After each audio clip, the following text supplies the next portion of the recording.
రాష్ట్రంలో ఈ ప్రభుత్వం స్టేట్ స్పాన్సర్డ్ టెర్రరిజానికి వంతపాడేటువంటి వ్యవస్థలు, ముఖ్యంగా పోలీసు వ్యవస్థ ఆ రోజు అంతా దౌర్జన్యం జరుగుతుంటే, ఆర్సన్ జరుగుతుంటే, అటెంప్ట్ మర్డర్ జరుగుతుంటే, ఒక ఇల్లు కాల్చేస్తుంటే వారు చూస్తా ప్రేక్షకులుగా ఉన్నారంటే ఇంతకన్నా దిగజారిపోయినటువంటి పరిపాలన ఎక్కడైనా ఉంటుందా?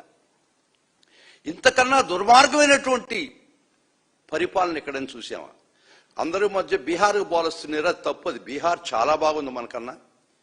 బీహార్లో జంగిల్ రాజ్ అని ఒక నానుడు వచ్చింది.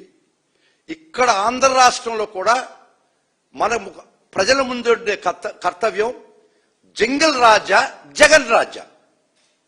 ఈ ప్రజల ముందరిని వదిలేస్తున్నాం. మీకు కావాల్సిన జంగిల్ రాజా లేదా జగన్ రాజా కోరుకున్నప్పుడు ఇంత దుర్మార్గంగా వారి పిల్లలు, చిన్న బిడ్డలు ఉన్నటువంటి, ఆడవాళ్ళు ఉన్నటువంటి పరిస్థితిలో అది కూడా ఆలోచించకుండా వందల మంది, వేల మంది ఒక ఇంటి మీద పడి ధ్వంసం చేస్తూనే కూడా సుమారు ఒక 6-7 గంటలు రాత్రి 1:30 దాకా 8-9 గంటలు గుంటూరు నడిబొడ్డులో ఇది జరుగుతుంటే పోలీసు నిద్రపోతున్నారా? ఒక 4 మొక్కుబడిగా పంపించి వాళ్ళని ముద్దాయిలకి ఎస్కార్ట్ ఇచ్చినటువంటి పరిస్థితి అవపడుతుంది టోటల్గా. ఈ పరిస్థితిలో మా ఎక్స్ ఫార్మర్ హోమ్ మినిస్టర్ గారు, తర్వాత Lella Appireddy garu MLC, ex MP Modugula Venugopal Reddy garu, Vemareddy గారు, వీరు పోయి ఎస్పీని ఆడియన్స్ అడిగితే ఇది వారి దృష్టికి తీసుకుపోయి అట్లీస్ట్ రక్షించండి అని అడగడానికి పోతే గేటు కాడి నుంచి కూడా ఎంట్రీ లేనటువంటి పరిస్థితి ఈ రాష్ట్రంలో. ఒక ఎస్పీ స్థాయి వ్యక్తి ఇంత అక్రమం జరుగుతుంటే former home minister, ex MP, present MLC, తర్వాత మా కౌన్సిల్లో ఉన్నటువంటి ప్రతిపక్ష నాయకుడు బొత్స సత్యనారాయణ గారు డీజీ కాడి నుంచి, ఇంటెలిజెన్స్ డీజీ కాడి నుంచి ప్రయత్నిస్తుంటే ఒక్కరి దగ్గర నుంచి కూడా జవాబు రాలేదంటే ఈ వ్యవస్థ ఎక్కడ తీసుకోవాలి, where we are being led to, ఎక్కడ తీసుకోవాలనుకున్నారు, ఎక్కడ తీసుకుపోయినారు, ఇంకా మీకు ఇంకెక్కడి దాకా తీసుకుపోయేట్టు మీ అభిప్రాయం మీకుంది. కాబట్టి ఆ రోజు రాంబాబు గారిని అరెస్ట్ చేసి కోర్టుకు ప్రొడ్యూస్ చేసేటప్పుడు మేము చాలా తీవ్రంగా ప్రతిఘటించాం, రిమాండ్ చేయడానికి లేదు అని. ఎందుకంటే ఒక హేట్ స్పీచ్, ఒక స్పీచ్ వల్ల ఏమన్నా అఫెన్స్ జరిగితే దాని మీద ఏమన్నా కేసు రిజిస్టర్ చేస్తే ఇమ్రాన్ ప్రతాప్ గడి అనే సుప్రీంకోర్టు జడ్జిమెంట్ ప్రకారం ప్రిలిమినరీ ఎంక్వైరీ లేకపోతే ఎఫ్ఐఆర్ కట్టడానికి లేదని సుప్రీంకోర్టు చెప్తే అయినా కూడా మేము కోర్టు వారి దృష్టికి తీసుకుపోతే దురదృష్టవశాత్తు కోర్టు వారు మా వాదనల పరిగణలోకి తీసుకోకుండా రిమాండ్ చేయడం జరిగింది. చేసిన తర్వాత అసలు గేమ్ అక్కడి నుంచి స్టార్ట్ చేశారు ఈ ప్రభుత్వం, చంద్రబాబు నాయుడు. అక్కడి నుంచి రాష్ట్ర పెద్దలు గేమ్ అక్కడి నుంచి స్టార్ట్ చేశారు. కరెక్ట్గా 1వ తేదీ నుంచి 2వ తేదీ దాకా 36 కేసులు అక్రాస్ ది స్టేట్, ప్రతి పోలీస్ స్టేషన్ రాష్ట్రంలో 2 రోజుల్లో 36 కేసులు అంబటి రాంబాబు గారి మీద రిజిస్టర్ చేశారంటే వాళ్ళ రాక్షసత్వం, ఒక వర్గం మీద దాడి, ఒక వ్యక్తి మీద కక్ష, ఒక వ్యక్తి మీద పగ. 36 నెవర్ బిఫోర్ నెవర్ ఆఫ్టర్. నా జీవిత కాలంలో ఇప్పుడు దాకా ఒక్క మనిషి మీద 2 రోజుల్లో 36 కేసులు రిజిస్టర్ చేశారంటే మీ రాక్షస ఆనందం ఏందని ఒక్కసారి అడుగుతున్నా. 36 కేసులు రిజిస్టర్ చేసి రాష్ట్రం నలుమూలగా 4 చెరువుల మీద రిజిస్టర్ చేసి ఫర్ ఓన్లీ 1 అఫెన్స్. ఒక్క offence Nallapadu PS crime number 76 కింద రిజిస్టర్ అయినటువంటి ఒక్క అఫెన్స్ కి రాష్ట్రం నలుమూలల అదే కంప్లైంట్ పెట్టి కేసు రిజిస్టర్ చేయడం జరిగింది. చాలా స్పష్టంగా సుప్రీంకోర్టు ఏం చెప్తుందంటే ఒక ఎఫ్ఐఆర్ ఒక కాగ్నిజబుల్ అఫెన్స్ లో రిజిస్టర్ అయితే ఇంకా ఎక్కడ అటువంటి ఎఫ్ఐఆర్ రిజిస్టర్ కావడానికి లేదు. రిజిస్టర్ కాకుండా పోయినా ఆ కంప్లైంట్ ఇచ్చిన వాళ్ళు ఎఫ్ఐఆర్ రిజిస్టర్ చేయకుండా సాక్షిగా విచారించమని ఈ ఆనరబుల్ జస్టిస్ బిఆర్ గవాయ్ గారు, వినోద్ చంద్రన్ గారు 2025 సుప్రీంకోర్టు వారి తీర్పు. తర్వాత మొహమ్మద్ జుబేర్ ఈ కేసులో ఏం చెప్తుందంటే ఒక ఇన్సిడెంట్ మీద మల్టిపుల్ ఎఫ్ఐఆర్స్ చేయడానికి లేదు. ఇంకోటి టిటి యాంథోనీ ఈ కేసులో కూడా సుప్రీంకోర్టు ఏం చెప్తుందంటే ఒకసారి ఒక ఎఫ్ఐఆర్ రిజిస్టర్ చేసిన తర్వాత అదే విషయం ఇంకో కేసు ఎఫ్ఐఆర్ రిజిస్టర్ చేయడానికి లేదని చెప్పినా కూడా సుప్రీంకోర్టు చెప్పినటువంటి తీర్పు గాలి కుదిలేశారు. కానీ ఆర్టికల్ 141 ఆఫ్ ది కాన్స్టిట్యూషన్ ప్రకారం సుప్రీంకోర్టు ఇచ్చిన తీర్పు ఈ దేశంలో ప్రతి ఒక్కరూ బైండింగ్ అని ఆర్టికల్ 141 చెప్పినా కూడా ఈ రాష్ట్రంలో ఈ ప్రభుత్వానికి కాన్స్టిట్యూషన్ 141 లేదు. ఈ సుప్రీంకోర్టు జడ్జిమెంట్లు పనికిరావు, లెక్క చేయరు, ఖాతరు చేయరు.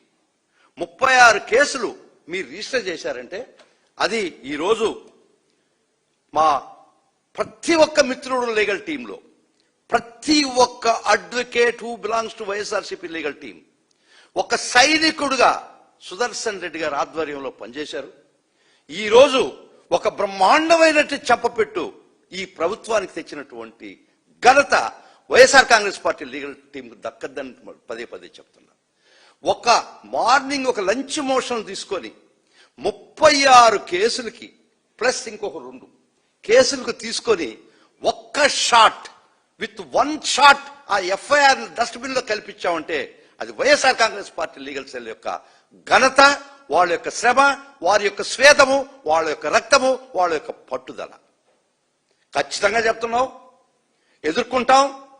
ఈ అరాచకాలు, ఈ స్టేట్ స్పాన్సర్డ్ టెర్రరిజాన్ని ఖచ్చితంగా అడ్డుకట్టేస్తాం. ప్రతి వైఎస్ఆర్ కాంగ్రెస్ పార్టీకి సంబంధించినటువంటి అడ్వకేట్ ఎవరైనా సరే కాడ రక్తం పుట్టు దాకా పోరాడతాడు. ఇక్కడ విరామం లేదు. 2 సంవత్సరాలు గడిచిపోయింది. ఇంకా కళ్ళు మూసుకుంటే ఇంక 2 సంవత్సరాలు ఉంటుంది. ఆఖరి సంవత్సరంలో మీ మాట కూడా ఎవరు వినరు. ఇంత అవసరమా?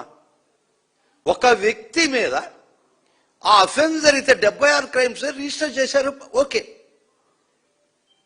ఆ అఫెన్స్ లో ఇల్లు తగలబెడితే, కార్లు తగలబెడితే, ఇల్లు ధ్వంసం చేస్తే, రాంబాబు గారిని హత్యా ప్రయత్నం చేస్తే ఏం సెక్షన్లు పెట్టాలా? ఆర్సన్ పెట్టాలన్నా పడలేదా? 307 పెట్టాలన్నా పడలేదా? పెట్టారా మీరు సెక్షన్లు? ఒక బెయిలబుల్ అఫెన్స్ పెట్టి నామకే వాస్తాడు, స్టేషన్ తీసుకొచ్చి స్టేషన్ బెయిల్ పంపిస్తారా? ఖచ్చితంగా చెప్తాం. చట్టం అనేది సిఆర్పిసి 210 కింద మీరే కాదు ఇన్వెస్టిగేట్ చేసే హక్కు ఉండేది, మాకు కూడా ప్రైవేట్ కంప్లైంట్ చేసుకునే హక్కు ఉంటుంది. మీరు సరైన సెక్షన్ పెట్టకపోతే ఇమీడియట్ గా మేము వైఎస్ఆర్ కాంగ్రెస్ రాంబాబు తరఫున వైఎస్ఆర్ కాంగ్రెస్ పార్టీ బ్యాకింగ్ తో సెక్షన్ 210 సిఆర్పిసి పాత దాని ప్రకారం మేము ప్రైవేట్ కంప్లైంట్ వేస్తాం. మీరు వదిలిపెట్టినటువంటి ముద్దాయిలు కూడా మేము చేర్పిస్తాం. మీరు పెట్టినటువంటి సెక్షన్లు మేము పెడతాం. చూడండి, త్వరలో చట్ట ప్రకారం మేము పోరాడతాం. చట్టమే మా లక్ష్యం. మీరు ఫ్లాష్ చేస్తున్నారు, మేము లా ప్రకారం పోతున్నాం, మీరు ఫ్లాగ్ ప్రకారం పోతున్నారు. ఈరోజు 36 కేసులు పెట్టినటువంటిది ఈరోజు చట్టం ఇంకా ఇట్స్ యాక్టివ్. Only 1 shot. ఇది నిజంగా గౌరవ హైకోర్టు వారికి, న్యాయస్థానాలకి ఒక్కసారి మీకు చెప్తున్నాం, గొంతెత్తి అడుగుతున్నాం మిమ్మల్ని అందరినీ, మహాప్రభువులారా, న్యాయస్థానం జడ్జిలారా, మీరనేవాళ్ళు లేకపోతే, మీరు కూడా లేకపోతే, మీరనేవాళ్ళు ఉండకపోతే సామాన్యుని రాచి రంపాలు పెట్టి అరికాలు బూట్ కాలుతో నలిపేరా? ఈ వ్యవస్థలో ఉండే గొప్పతనం, ది హైయెస్ట్ ఇంటిగ్రేట్ న్యాయ వ్యవస్థ ఉంది కాబట్టి అట్లీస్ట్ సామాన్యుడు బ్రతికే పరిస్థితి ఇంకా ఉంది. Hats off to the judicial system of India అనేవాళ్ళు ఈ వ్యవస్థలో లేకుండా ఉండుంటే, ఇంత నిక్కచ్చమైనటువంటి తీర్పులు రాకుండా ఉండుంటే, మీరు ఆడింది ఆట, పాడింది పాట కదా. మీకు గుర్తుందో లేదో, ఒక పోలీసు వ్యవస్థ రూలింగ్ పార్టీ కొమ్ముగాయడం అంటే చట్టాలని గాలి కుదిలేసి ఒక్క దగ్గర మటుకు చూస్తున్నాను నేను. అది ఈ దేశంలో ఎక్కడా చూడలేదు. ఇరాన్లో IRGS అని ఒకటి ఉంటుంది, ఇరానియన్ రెవల్యూషనరీ గార్డ్ కోర్ అని జీసీ. వాళ్ళు ఖొమేనీకి మాత్రమే బద్దులు, ప్రజలకు కాదు. ఆ విధంగా మీరు పాలకులకు మాత్రమే బద్దులై పాలకులు చెప్పినట్టే విని చట్టాన్ని గాల్లో వేసినటువంటి ప్రతి పోలీస్ ఆఫీసర్కి గారికి ఒక గుర్తు చేస్తున్నారు.